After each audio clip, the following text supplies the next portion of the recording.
Steven Universe, a story about people trying to save the universe through songs. Mr. Universe. But if we shift the perspective from Steven Universe himself and instead focus on Greg Mr. Universe DeMeo, and oh my god, there's a lot of universes, then it becomes a story of finding the love of your life only for her to literally turn into your son. Then your son becomes a superhero, essentially, and then somehow convinces an eons-old empire to chill out, all while you sit there, somehow never use sun cream, and become a millionaire. But to imagine that, let me just put you in his shoes. So imagine for a minute that you are Greg DeMeo, also known as Mr. Universe. You grew up in a relatively militant household, but you accidentally listened to a copyright-safe version of David Bowie, and as such, you had bigger and more grander ideas. You were going to become a musician. So early on, you left your house, got on the road, adopted the moniker Mr. Universe, and met a guy who promised you the world. Some slick agent from the city called Marty. The problem is that you are a man of simple taste. You are not in the music business for the money. If you were about the money, you would have stayed in your family, cozied up to your uncle or something, and tried to inherit his mansion. What you're actually trying to do is just invoke the same childlike wonder in others as you did when you first heard the Mr. Universe song. Never mind that this agent was actually actively trying to screw you out of money at every stage and control your life and entire career. But you don't like people who control others, and you especially hate people who try to control you. And everything changed one day when you were playing a gig to quite literally nobody, but actually no, there was someone there, a giant girl with a pink hair and a really strange belly button piercing. But she actually seems to really vibe with your music, and you like that. You like that a lot. So you do whatever sane and rational person does when confronted with the potential love of their life. You ditch your budding music career and go on after her instead. Turns out though, she wasn't actually a human, despite looking like one. But her form is a manifestation of light or something, and each one of these things that she has around her has a form that they can change at will, and if they get hurt they just turn into a gem, and each one has a weapon. Yeah, okay, that's just magic stuff. You don't care about magic stuff. All you care about is that for the first time in your life, you finally feel like you're at home. You finally understand what those gooey romance songs were all about. You're everything I want. But this girl is like a cult leader or something, because she has a hold on these other manifestations of light. Like, she's so charismatic and wonderful that she has somehow convinced all of these unchanging gems to love her so much that they would actually give up their places in this world and go against their unbiological programming. Almost just like you did. But honestly, it's kind of hot that she's like this super cool revolutionary, because it kind of makes you feel a bit special, to be honest, that in all of the world, in all of the universe, apparently, she loves you and chose you, and you chose her.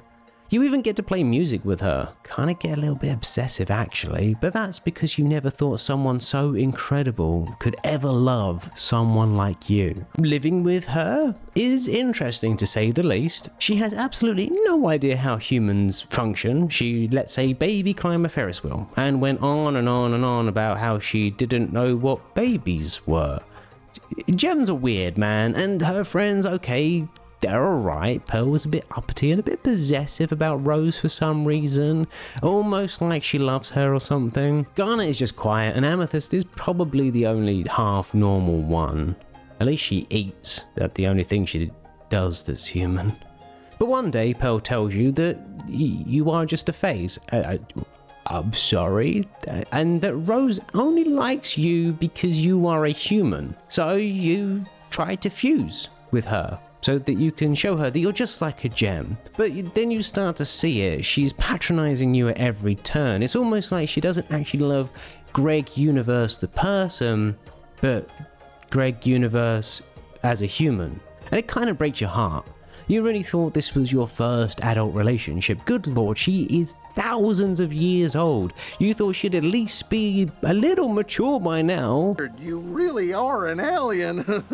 They do things differently, and for this relationship to work, you both need to meet in the middle. But after that chat, you start to realize that this is probably pretty serious. So you opt to get a job in a car wash. It doesn't pay much, but at least it pays the bills, and it means you can live close to Rose and her friends while they go off and do gem stuff, whatever that is. And the years pass in bliss. You really fall for her almost as much as your hair falls out, and you couldn't possibly imagine your life without her, and luckily for you, she's immortal or something. So you know there's no real risk of losing her. She confides everything in you. With the war against the gems and Homeworld, it's all stuff you don't really understand. It's way above your pay grade, but The past is the past. All that matters to me is who you are now. then one day she gets in her head that she wants a child. A half-human, half-gem child. How is that going to work? You have no fucking idea. The mechanics of it are extraordinarily unclear. But hey, you don't mind because you are getting some freaky alien strange on the regular. But it changes. She tells you something. To have this child, she needs to give up her form or something. And to find out this is going to happen, you're now going to have to give up your love to have a child, which is kind of pure torture. She does say that she'll come back and that your child would just be another version of her, which is sweet and nice and everything, but it means that she'll be gone, and that's not good. So you record 2 videos in event of a boy or a girl. But despite your heavy heart, it's what she wants, and that's okay. You can do this for her because that's what real love is. Doing things for other people, even if it costs you everything. Sometimes you have to make a sacrifice for the people that you love. So you go through this pregnancy. It's fearful, you have hesitation, but you never show it because you don't want her to worry about it. And the day comes that you are gifted Stephen, a beautiful baby boy whom you cherish with your whole heart. You were assured that the gems were going to help you, but they didn't actually seem to understand what a child is, let alone a human one. Are these adult diapers? And this breaks you. You've lost your love, and now you are forced to be a single dad to a half-alien baby, all while these gem things keep talking about diamonds who want to take over the universe. Who cares about the universe when Stephen is the only universe that matters? You don't want a perfect life. You just want one where you're happy. And over the years after Stephen is born, the hostility between you and the gems grow. And it's probably because they thought that Stephen wouldn't be a completely different person. They probably thought that he was gonna just pop out as a tiny little rose or something. And you can't blame them. They're gems. They do gem stuff. They know gem stuff. They don't even know what being a human is. It's not natural for us! Because of all this, you fall out with Amethyst. You fall out with all of them, actually. The only person who treats you with any respect is Garnet. But after a while, Stephen goes to live with them, which is fine, because the van was getting a little bit cramped. And it would be nice for Stephen to be with his family and learn this magic stuff. And you feel a small amount of pride there. Your son is a magical alien person who will fight for the world, defend the world. It's just a shame that there's still so much hostility between you and the gems. Years go by and Steve learns all this gem stuff. It's good, but you are watching your kid grow up from afar. His world is just so different from anything you could possibly imagine. And you are like the only human that could understand this because you were the one that was in love with them. But you have to learn to accept that your lover is gone, and now your son is just living a completely different world. But at the very least, you can just be there for Stephen, no matter what. Steve does actually get his powers and goes on a few relatively harmless adventures. He even blows up a giant eye thing in the sky with some cannon bob. It did unfortunately come with Stephen turning himself into a cat blob, which was weird. You don't really understand how that happened, but it got fixed. But then something really bad happens. The entire world's water gets sucked up into space by some water-bending gem, and it's up to the gems to fix it. But you end up tagging along this time, and your son lets it slip that this is normal. normal. Like, before you had a vague sense of what was happening, but now you have to confront the very reality of the situation. I'm not sure how comfortable I am with you going on these anymore. Your son is perpetually putting himself in harm's way, and the thought of losing Stephen is the most terrifying thing in the world. Because if you lose Stephen, you also lose Rose again. But then you also realize that's controlling. You have to let Stephen be his own person, and he does actually manage to talk the waterbender down. So you put a pin in it, let Stephen do gem stuff, and if he needs you, you will be there for him. And life relatively goes back to normal. Normal's a strong word. You did try to force yourself into their lives by pretending you had a broken leg, which is completely wrong in every way, but it was your first chance in years to really spend time with your son when the world wasn't in danger. But it's just so tough between you and the gems, and you find a tape in a garage and you have this whole thing between you and Amethyst, and okay, for the first time in a long time you realize they are just grieving as much as you are. Probably even more so, they knew her for thousands of years. And Amethyst just needs someone there for her just as much as you do. But the situation now gets a little bit better, a little bit brighter. You kind of understand where they're coming from, so at least you can more or less accept all of the problems that you're experiencing. But then something seriously awful happens. Even more homeworld gem stuff keeps happening. You end up telling Stephen all about the gem war, which wasn't your place, to be honest, but he deserves to know.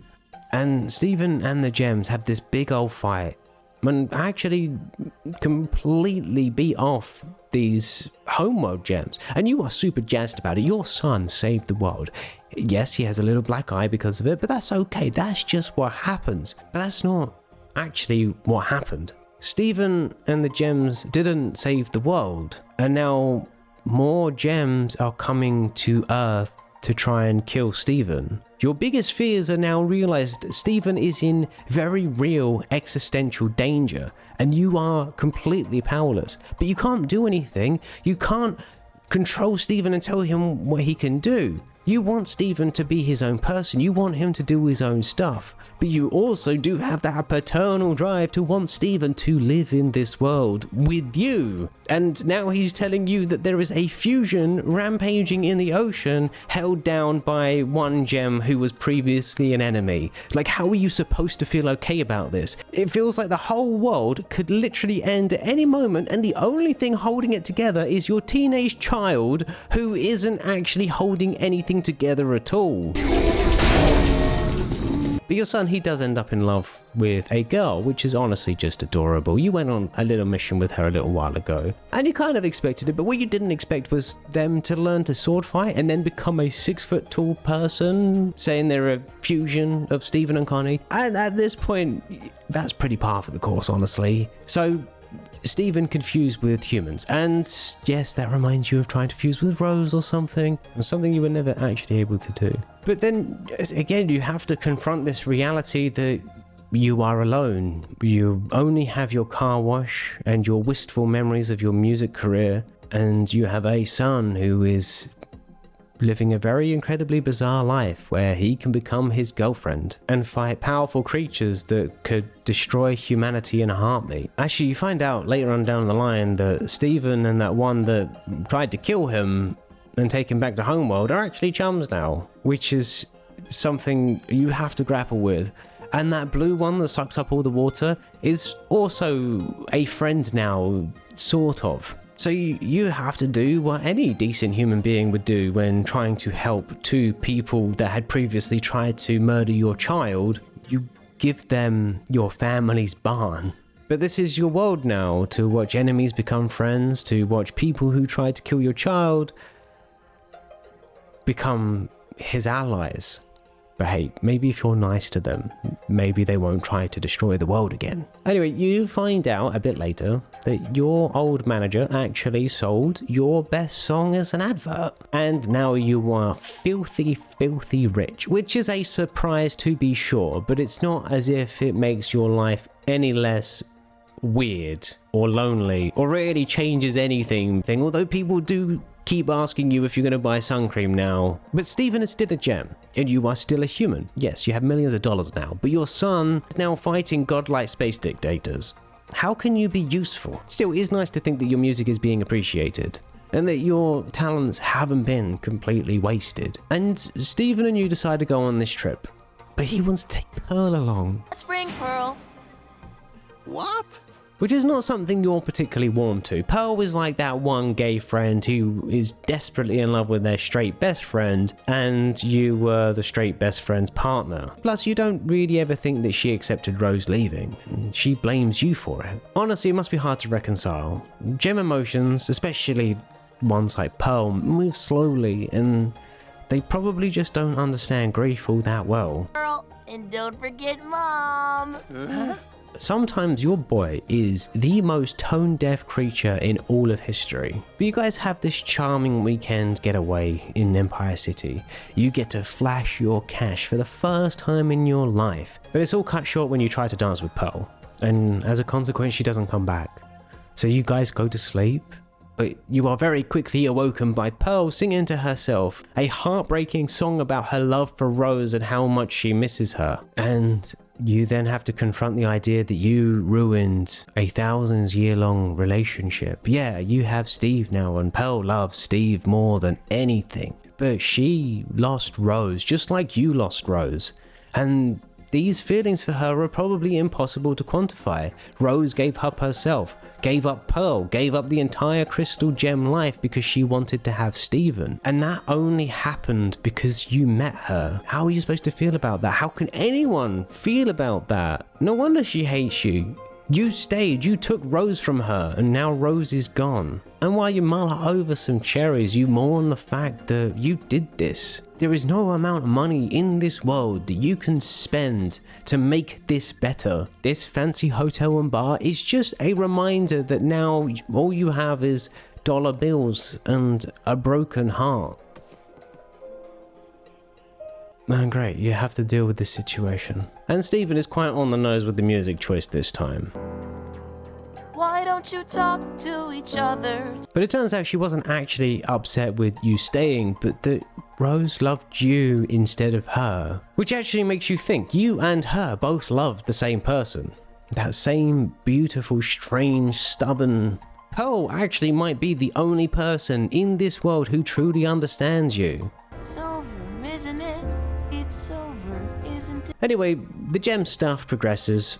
Steven causes a restaurant war, and you get to take out a fancy yacht with the blue girl out to sea, which summarily sunk, but that's okay, it's only money. At least you tried to make her life a bit better. But things get quite intense. There's a lot more talk about diamond stuff, much more corrupted gem stuff, and more visitors from Homeworld. Steven even gets lost after a trip to the moon, all while you're just there trying to keep your shit together. But your relationship with the gems actually does improve dramatically.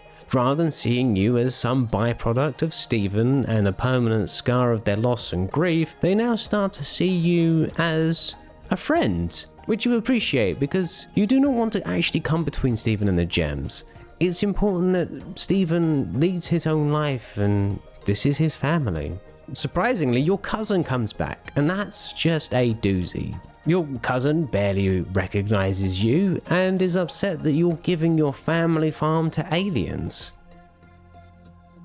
You're not giving your family farm to aliens, you're giving your family farm to new family. It's a bit messed up and weird, and you are reminded about your life, where you've gone, where you've been, all of the things that have happened to you. None of it makes any sense, but this gem stuff is now your life, and you love that. You truly believe that you are a part of Steven's life, rather than just his dad on the sidelines. Only there when they have to interact with you because they pity you or something. No, now you are almost like a gem yourself, but a human gem offering human advice when they need it.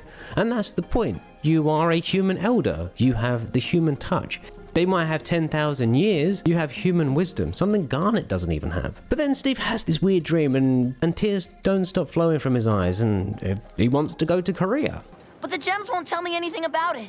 It has something to do with Pink Diamond. Well, seeing an opportunity, you realize having this money thing is kind of cool, and you can go see the world, including apparently going to Korea on a whim. Though, instead of buying a first-class ticket, you opt for a biplane, because if you're gonna do it, you're gonna do it right. And Korea is amazing. You have the time of your life, because it's probably one of the first times you've ever left the country. But then you run into the blue palanquin, which is a bit concerning, but nowhere near as concerning as running into the 30-foot tall giant blue woman and talking to them. She calls you an it, which is disconcerting, but this is a diamond, so it's probably very clear that she has no concept of what a biological living creature is and sees you as an object. Probably the gems don't even know what a man is because all of them are women. But it seems like she's grieving. So you lay down some human empathy, because if there's one thing that Greg Universe is good at, is empathizing with others. She's never coming back.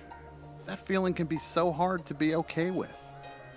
But she lets it slip that there's some intense geo-weapon that's going to destroy the... Hang on a second, what the fuck? And then she kidnaps you! You just found out the world's going to end and then she kidnaps you. All you wanted to do was make her feel heard or feel safe or whatever, and that someone understands her, but now you're getting whisked away to God knows where. Turns out, it's a human zoo, and it was once owned by the Pink Diamond. But it's like this utopia thing where all of the humans' needs are taken care of and where everyone loves each other. It's kind of cool. But it's also weird how they've lived on this thing for thousands of years and still speak English. Actually, it's kind of weird that all the gems speak English now that you think about it. But it's cool. Apparently you're not in any danger, and probably at some point Stephen will come and get you out. So all you have to do is sit back and enjoy the ride. What do you think about it? Is this what it means to do gem stuff? To just be whisked away in interstellar travel? And be in a place that you never even conceived of its existence. And Stephen appears. Stephen! My little... And then they do this ceremony. The choosing will start soon. But it turns out this choosing thing is just arranged and forced marriage. And you kind of thought, honestly, this is going to be some kind of like orgy fiesta. But no, it's something you actually cannot abide by. People should make their own decisions for themselves. Be responsible for their own actions. Do what they want to do and live authentic lives. That's what's important. That's why you loved Rose, why you loved Stephen, why you loved the gems. Because they are themselves. They are authentic beings. Thanks so much for coming to get me. That has to be like the third craziest weekend I've ever had. Luckily, you somehow all escaped through some magical bullshit and get home. Now it seems that Stephen's friend Lars is a kind of space captain. Okay. And seriously, by this point, your relationship with the gems is frankly unbelievable. I honestly don't know if you're better or worse for it. And then Stephen's other friend Sadie starts a band, and you quite like the sound of it. And considering your vast wealth and knowledge of music, you can actually help them out here. Decide that maybe being a gem isn't much for you, and you should start focusing on how you can help other humans. So that's what you do for a few months. But you find out that Rose was actually Pink Diamond, and reconciling that was challenging because you just spent time in Pink Diamond Zoo, so that means Rose had human pets, and maybe she even told you this before, but you were too busy being in love with her to understand what it actually meant. But now you do. Now you met a diamond. Now you saw her legacy, understand what that all means. Stephen is a diamond. Stephen is related to giant psychopathic rulers of the universe. Your son is technically a ruler of the universe. But one good thing does come of all of this. Garnet and Ruby have a falling out and end up getting married. It's so cute to watch them understand how love changes and how people can grow, be independent, and still be happy. Before, they were codependent, bordering on toxic, with how they were literally fused at the hip. But now their relationship is so much more meaningful and beautiful because they are individuals that choose each other rather than an individual. It's all ruined when the diamonds appear and take Stephen away. It's you, Pink. But that's gem stuff. And honestly, at this point, Stephen can look after himself. He is a diamond. He doesn't need you. You will be there if he ever needs it.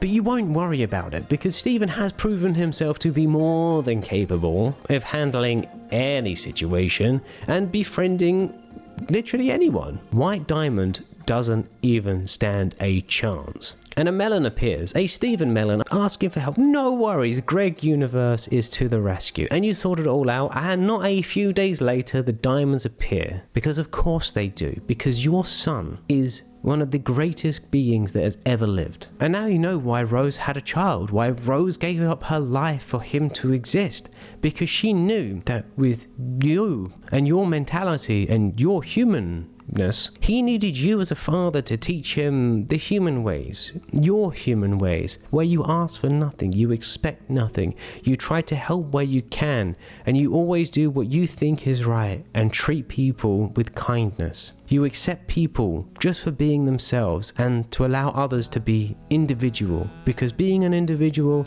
is the divine beauty of humanity.